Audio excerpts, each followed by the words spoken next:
Hello everyone, welcome to electrical department. आज के session में हम लोग पॉलिटेक्निक 6 सेमेस्टर का subject installation maintenance and repair of electrical equipment का तीसरा लेक्चर देखेंगे। इसके पिछले वीडियोज़ में हमने आपको बता दिया था कि ट्रांसमिशन टावर क्या होता है, और आज का जो वीडियो का टॉपिक है वो है कि ट्रांसमिशन टावर को इरेक्शन मतलब कि कैसे खड़ा किया जाता है। तो ट्रांसमिशन टावर के इरेक्शन के लिए कई प्रकार के मेथड का यूज़ किया जाता है, तो उन मेथड के बारे में बताएंगे। तो चलिए आज के सेशन को अब हम स्टार्ट करते हैं। तो आज के इस सेशन का हमारा टॉपिक है इरेक्शन ऑफ स्टील स्ट्रक्चर। पिछले वीडियो में हमने बता दिया था आपको कि ये जो स्टील स्ट्रक्चर होते हैं ये लाइन कंडक्टर को सपोर्ट प्रदान करते हैं। तो आज का टॉपिक है इरेक्शन ऑफ स्टील स्ट्रक्चर। कहने का मतलब जो आपका स्टील का स्ट्रक्चर होता है या स्टील संरचना जो होता है उसको खड़ा कैसे किया जाता है। तो देखिए यहाँ पर ट्रांसमिशन तथा डिस्ट्रीब्यूशन के लिए लाइन चालक का प्रयोग किया जाता है। तो जो आपका जो कंडक्टर गए होते हैं, जो आप लोग को टावर पे कंडक्टर देखते हैं, उसी को लाइन चालक बोला जाता है, लाइन कंडक्टर बोला जाता है। तो ट्रांसमिशन तथा डिस्ट्रीब्यूशन के लिए लाइन चालक का प्रयोग किया जाता है। अब इन लाइन चालक ओवरहेड पावर लाइन के सपोर्ट के लिए स्टील से बनी एक स्ट्रक्चर का प्रयोग किया जाता है। जैसे पिछली वीडियो में बताया था, जो टावर होता है, टावर का मेन कार्य क्या होता है कि जो बल्क इलेक्ट्रिक पावर होता है उसको ट्रांसमिट करना, और जो आपका लाइन चालक होता है मतलब कि जो लाइन कंडक्टर होता है उसको सपोर्ट प्रदान करना। तो उसको सपोर्ट प्रदान करने के लिए क्या होता है, स्टील से बनी एक स्ट्रक्चर का प्रयोग किया जाता है। इसी को क्या बोलते हैं, जिसे स्टील स्ट्रक्चर कहते हैं। और देखिए फिर इसे ट्रांसमिशन टावर, पावर टावर या स्टील टावर भी कहा जाता है।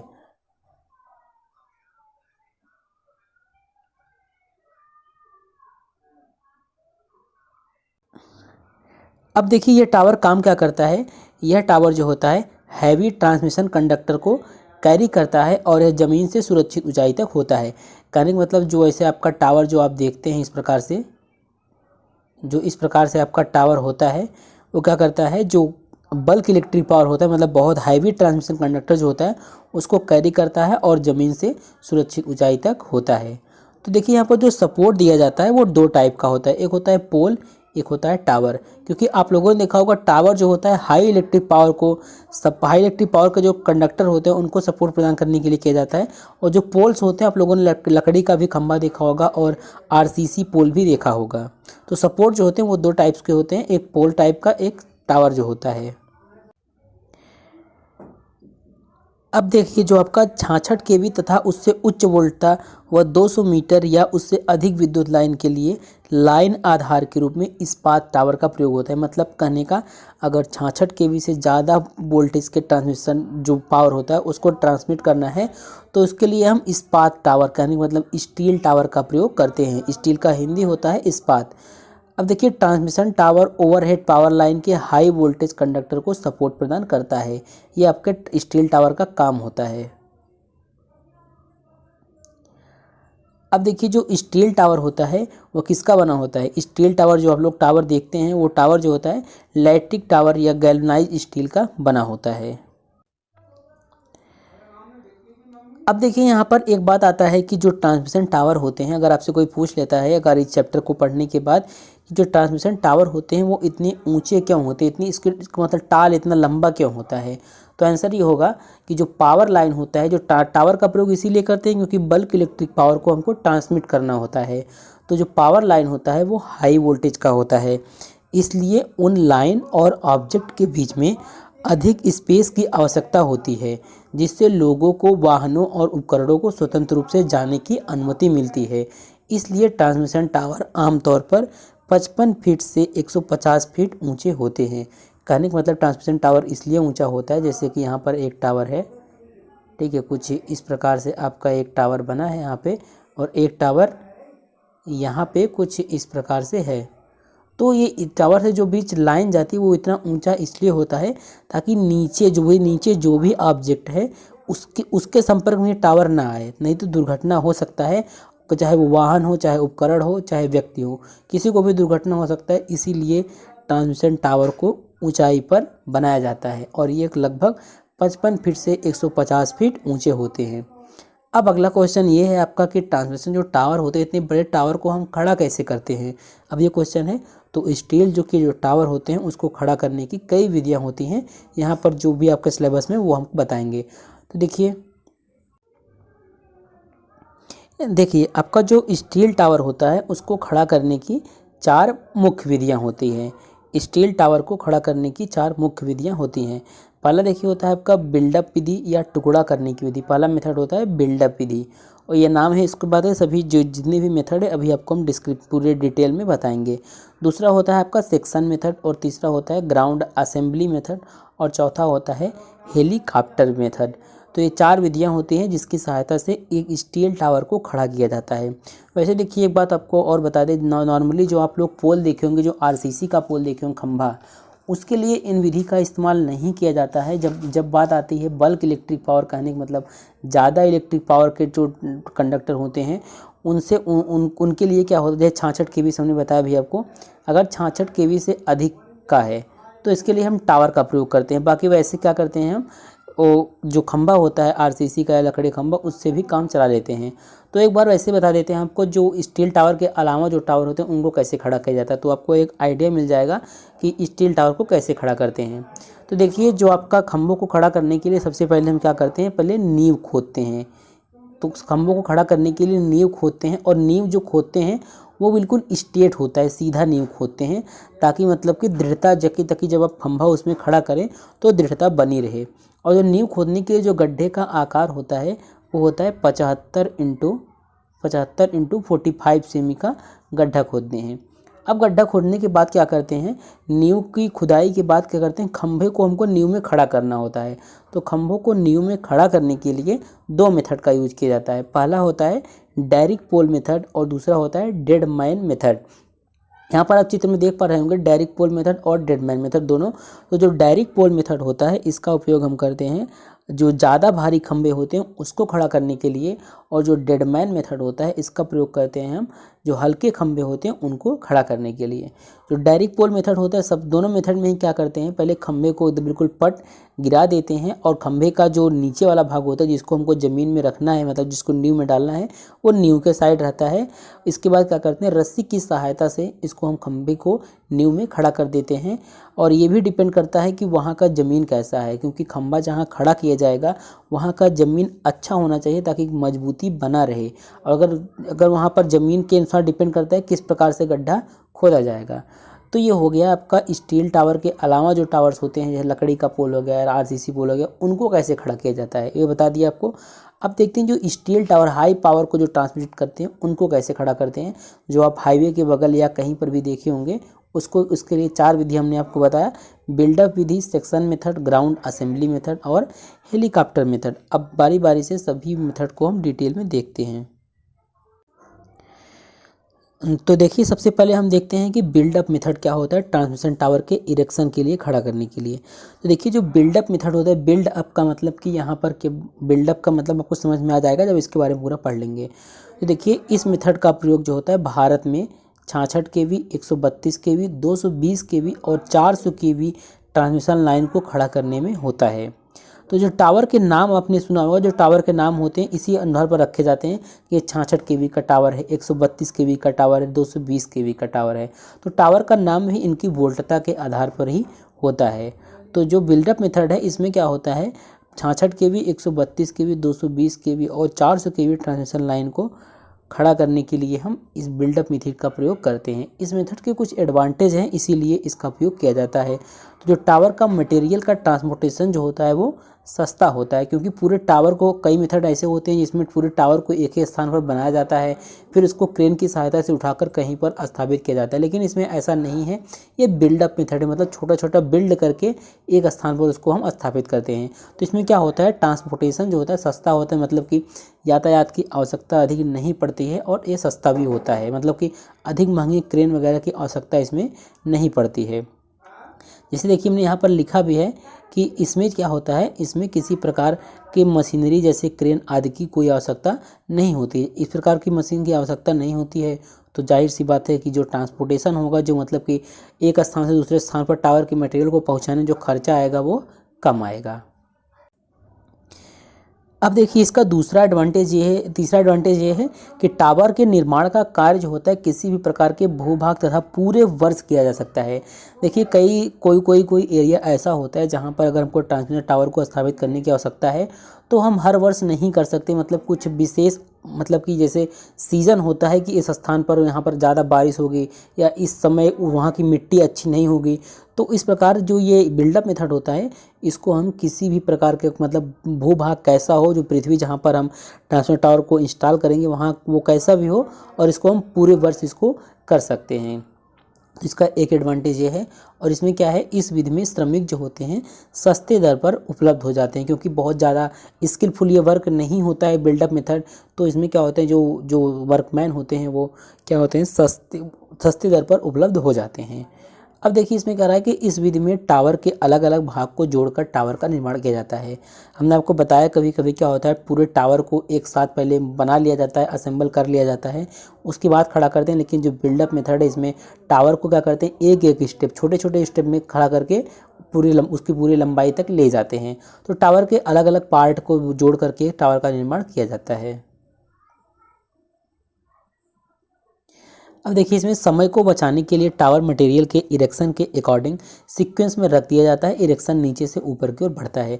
कहने का मतलब जो टावर का जो मटेरियल, जैसे यहाँ पर ऐसे करके मटेरियल है, तो एक लाइन से इसको, जैसे एक नंबर 1 है, फिर इसको ये नंबर 2 है, फिर ये क्या है, फिर यहाँ पर नंबर 3 है।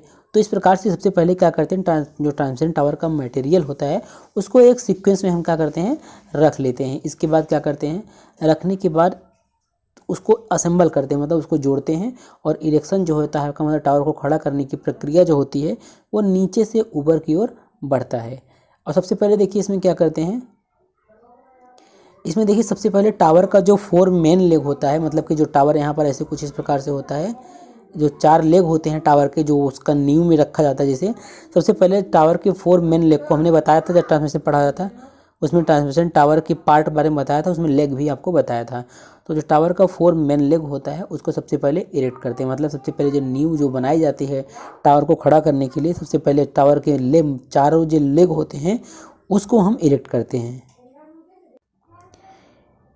फिर देखिए इसके बाद क्या होता है, अब टावर के अलग अलग भागों को भी उठाया जाता है। श्रमिक टावर के ऊपर चढ़कर टावर के अलग अलग भागों को नट बोल्ट के द्वारा टाइट करते हैं, और यह प्रक्रिया तब तक चलता रहता है जब तक पूरा टावर खड़ा नहीं हो जाता है। कहने का मतलब एक छोटा छोटा स्टेप, पहले एक स्टेप करेंगे इधर, फिर इसके बाद दूसरा स्टेप लगाएंगे, फिर यहाँ पर नट बोल्ट लगाएंगे, फिर तीसरा स्टेप लगाएंगे, तीसरा। तो ये प्रक्रिया तब तक चलती रहती है जब तक पूरा टावर जो होता है खड़ा नहीं हो जाता है। अब देखिए इसमें अगला पॉइंट है कि टावर को उठाने के लिए डायरेक्ट पोल विधि का प्रयोग करते हैं। यहाँ पर टावर को उठाने का मतलब है कि जो टावर का मटेरियल होता है छोटे छोटे स्टेप में जो उसको हम असेंबल करके बनाते हैं, तो उसमें क्या होता है, टावर को उठाने के लिए डायरेक्ट पोल मेथड में क्या होता है, कई रस्सियों का इस्तेमाल किया जाता है। तो इस विधि में कई रस्सी की सहायता से टावर को उठाया जाता है। अब देखिए टावर को इरेक्ट करने का जो दूसरा मेथड है उसको कहते हैं सेक्शन मेथड। तो section method of steel tower erection. देखिए इसमें क्या होता है, इसमें जो टावर के जो मेजर सेक्शन होते हैं, कहने का मतलब जो टावर के मेन सेक्शन होते हैं उसको ज़मीन पर ही क्या करते हैं, असेंबल करते हैं। कहने का मतलब पूरे टावर को ज़मीन पर असेंबल नहीं करते हैं, जबकि टावर के जो मेन सेक्शन होते हैं उसको ज़मीन पर जोड़कर एक असेंबली बना लेते हैं। और इसके बाद क्या करते हैं, इस असेंबली को मोबाइल क्रेन या डेरिक पोल के द्वारा स्थापित किया जाता है। कहने का मतलब जो सेक्शन मेथड होता है इसमें जो टावर के मेन सेक्शन होते हैं उसको ज़मीन पर ही पूरा सेट कर लेते हैं, असेंबली बना लेते हैं। फिर इस असेंबली को मोबाइल क्रेन या डेरिक पोल आपको बता चुके हैं क्या होता है। डेरिक पोल में क्या होता है, रस्सी की सहायता से क्या होता है, कई जो पोल होते हैं उसको उठाया जाता है। तो जो सेक्शन मेथड, जो आप सेक्शन ज़मीन पर तैयार किया जाता है उसको क्या करते हैं, डेरिक पोल के द्वारा हम उठाते हैं और पूरे टावर को खड़ा करते हैं। अब जो सब जब सेक्शन मेथड में जब सभी सेक्शन का इरेक्शन हो जाता है, कहने का मतलब जब सभी सेक्शन को खड़ा कर लेते हैं, इसके बाद टावर का जो टॉप, आपको बता चुके हैं टावर का जो टॉप होता है उसे बोलते हैं पीक को इरेक्ट करते हैं। इसके बाद सभी को हम बोल्टेड अप करते हैं, कहने का मतलब सभी को बोल्ट के द्वारा कस देते हैं। तो ये होता है आपका सेक्शन मेथड, जिसमें टावर के सेक्शन को ज़मीन पर असेंबल करके टावर को इरेक्ट किया जाता है। अब देखिए आपका नेक्स्ट है ग्राउंड असेंबली मेथड। नाम से ही पता चल रहा है ग्राउंड असेंबली, मतलब कि ग्राउंड पर ही सब कुछ असेंबल करके टावर को खड़ा किया जाता है। देखिए इस विधि में टावर के पार्ट को ज़मीन पर इकट्ठा किया जाता है, मतलब असेंबल किया जाता है, तथा पूरे टावर को असेंबल किया जाता है। पूरे टावर को ग्राउंड पर क्षैतिज दिशा में जोड़ा जाता है। कहने मतलब पूरे हॉरिजॉन्टल पोजीशन में पूरे टावर के जितने भी पार्ट होते हैं सभी टावर क्या करते हैं, जितने भी टावर के पार्ट होते हैं सभी को ज़मीन पर पूरा सेट कर लेते हैं। इसके बाद देखिए ज़मीन पर ही क्रॉस आर्म को भी जोड़ दिया जाता है। अब कहने मतलब पूरा का पूरा टावर तो बनाते ही हैं, साथ ही जो इसका क्रॉस आर्म जो इस प्रकार से आपको बताएं क्रॉस आर्म क्या होता है। जैसे कुछ अगर इस प्रकार से टावर है आपका, इस प्रकार से टावर है तो यहाँ पे जो ऐसे निकला रहता है ऐसे, उसी को बोलते हैं क्रॉस आर्म। तो टावर के साथ साथ इसमें क्रॉस आर्म को भी पूरा मतलब टावर में ही सेट कर दिया जाता है। जैसे ही पूरे टावर को जोड़ दिया जाता है तो पूरे टावर को क्रेन की सहायता से उठाया जाता है। जो क्रेन होता है एक विशेष प्रकार का क्रेन होता है, उसका यूज इसी के लिए किया जाता है, उसे मोबाइल क्रेन बोला जाता है। अब देखिए तो अब टावर को मतलब असेंबल करने के बाद पूरे टावर को क्रेन की सहायता से उठाया जाता है तथा जिस स्थान पर स्थापित करना होता है उसके नींव के ऊपर रख दिया जाता है। जो टावर का जो नींव बनाया जाता है, टावर को उठाने के बाद उस नींव पर रख दिया जाता है। इस विधि का प्रयोग बड़े तथा भारी टावर के लिए उपयोग नहीं किया जाता है। क्यों नहीं किया जाता है? क्योंकि मोबाइल जो क्रेन होता है उसका भी कुछ लिमिट होगा, उतने उससे भारी नहीं उठा पाएगा। इसलिए क्या करते हैं हम पूरे टावर को ज़मीन पर बनाते हैं और मोबाइल क्रेन की सहायता से उस नींव पर रख देते हैं। देखिए भारत में इस विधि को नहीं अपनाया जाता है क्योंकि मोबाइल क्रेन का किराया का कीमत जो होता है अधिक होता है तथा टावर लोकेशन तक सड़कें भी नहीं बनी होती हैं। कहने मतलब जैसे कि यहाँ पर एक बात समझिए आप लोग, भारत में इसका उपयोग क्यों नहीं किया जाता है? क्योंकि जो मोबाइल क्रेन होता है उसका आकार मतलब कि वो काफ़ी ज़्यादा साइज़ का होता है और सब भारत में जहाँ पर टावर को इरेक्ट करना होगा, जैसे मान लीजिए किसी पहाड़ी एरिया में आपको टावर को इरेक्ट करना है, खड़ा करना है, तो वहाँ पर सड़कें नहीं होती हैं, तो हम बिना मोबाइल क्रेन के तो वहाँ पर टावर को उठा नहीं सकते। इसलिए भारत में इसका उपयोग नहीं किया जाता है। भारत में बिल्डअप मेथड जो होता है उसका ज़्यादा उपयोग किया जाता है, जहाँ पर हम टावर के पूरे पार्ट को मतलब एक एक स्टेप में करके टावर को इरेक्ट करते हैं। तो यहाँ पर आप लोग इमेज में भी देख सकते हैं कि जो आपका ग्राउंड असेंबली मेथड है वो किस प्रकार से वर्क करता है, और साथ ही साथ आपको लास्ट की वीडियो के लास्ट में दिखा देंगे पूरा वीडियो के माध्यम से कि टावर को इरेक्ट कैसे किया जाता है। तो ये था आपका ग्राउंड असेंबली मेथड, जिसमें पूरे ग्राउंड पर टावर को असेंबल कर लिया जाता है, साथ ही साथ क्रॉस आर्म को भी टावर में पूरा सेट कर देते हैं, मोबाइल क्रेन की सहायता से इसको उठाते हैं। इस प्रकार से ग्राउंड असेंबली मेथड होता है और ये भारत में इसका उपयोग नहीं किया जाता है। अब देखिए आपका अगला है हेलीकॉप्टर मेथड। सबसे पहले आपको बता दें कि जो हेलीकॉप्टर मेथड होता है इसका उपयोग वहीं किया जाता है, जैसे पहाड़ी एरिया है तो वहाँ पर पहाड़ी एरिया में बहुत मुश्किल होता है एक टावर को खड़ा करना, तो क्या करते हैं इससे, और मतलब कि जैसे पहाड़ी एरिया तो वहाँ पर टावर को खड़ा करना ही नहीं बल्कि टावर के जो स्टील टावर होते हैं उसके जो पार्ट्स होते हैं उन पार्ट को उस स्थान तक पहुँचाना भी बहुत मुश्किल वाला कार्य होता है। तो ऐसे स्थानों पर हम हेलीकॉप्टर मेथड का प्रयोग करते हैं। इसमें क्या होता है, जो टावर के पार्ट होते हैं, जैसे कि मान लीजिए आपको टावर इस स्थान पर स्थापित करना है, ठीक है, ये स्थान है, तो टावर के पार्ट को यहाँ पर नहीं लाएंगे बल्कि कहीं दूर पर ही टावर के पार्ट को मतलब कि सेटअप कर लेंगे उसके बाद हेलीकॉप्टर की सहायता से टावर के पार्ट को उस स्थान पर ले जाएंगे और नट बोल्ट के द्वारा कस देंगे। तो देखिए यहाँ पर यही बताया जा रहा है कि इस विधि में टावर को अलग अलग हिस्सों में बनाया जाता है, मतलब कई जगह इसके पार्ट्स को बनाया जाता है तथा हेलीकॉप्टर की सहायता से टावर के अलग अलग हिस्सों को उठाकर एक दूसरे के ऊपर फिट किया जाता है। एक वर्कमैन होता है, एक व्यक्ति रहता है, वही क्या करता है टावर पर पूरे मतलब कि सेट करता है, सेट करने के बाद जैसे सेट हो जाता है वहाँ पर नट बोल्ट लगाकर उसको कस देता है। और देखिए जब तक कि पूरा टावर खड़ा ना हो जाए तब तक मतलब कि इसके हिस्सों अलग अलग हिस्सों को उठाकर एक के ऊपर एक को फिट करते हैं।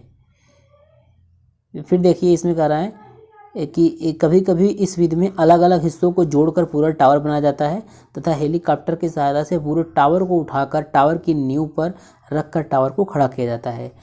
तो यहाँ पर देखिए जो पूरा कभी कभी होता है कि पूरे टावर को ही, जैसे अगर ज़्यादा लंबाई का टावर नहीं है मतलब कि ज़्यादा उस प्रकार का नहीं है ताकि उसको उठाया जा सके, तो इस प्रकार के टावर को क्या करते हैं, पूरा टावर को ही पहले नींव तैयार करते हैं, नींव तैयार करने के बाद पूरे टावर को ही हेलीकॉप्टर की सहायता से उठाकर उस स्थान पर खड़ा कर देते हैं। तो देखिए बस इसमें समझने वाली बात है कि हेलीकॉप्टर विधि में क्या होता है और ग्राउंड असेंबली मेथड में क्या होता है। तो ये थे आपका टावर का इरेक्शन का ये 4 मेथड था, इन 4 मेथड का ही यूज किया जाता है। सभी मेथड को हमने आपको डिटेल में बता दिया है, बाकी इसका नोट्स हम टेलीग्राम पर भेज देंगे। अब जो है आपका अगला टॉपिक है, आपके सिलेबस के अनुसार एक भी टॉपिक हम न तो ज़्यादा पढ़ा रहे न तो कम, जो भी आपके सिलेबस में दिया है सभी टॉपिक को